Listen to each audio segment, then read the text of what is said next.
your site. Your WordPress theme is the foundation for your website and builds each page of your site in blocks. Some of the common blocks included in themes are the header, the footer, and the body. The header is basically everything at the top of your website. It includes things like the site's title, tagline, and the navigation bar. While the header on your homepage may be unique, the header on most subpages will typically have the same format and content across the website. Everything at the bottom of your website, in this section, is the footer. The footer includes stuff like contact information, directions, copyright info, and links to social media.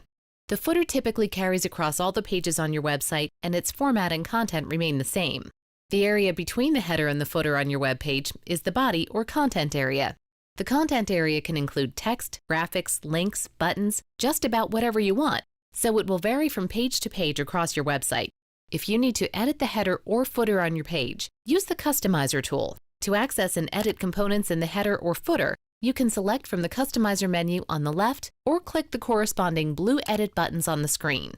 The Customizer tool is also where you'll go if you want to change any of the global settings on your website, stuff like colors, fonts, and navigation menus, to name a few.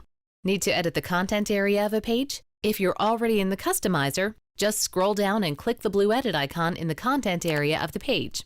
You can also access it by clicking Page Builder in the menu at the top of the screen. The Page Builder tool allows you to access and edit the content on your page. Using this tool, you can quickly build out the content on each page without worrying about formatting. Take a minute to open your GoDaddy WordPress website and review what you currently have in your header, footer, and content area. Do you want to make changes?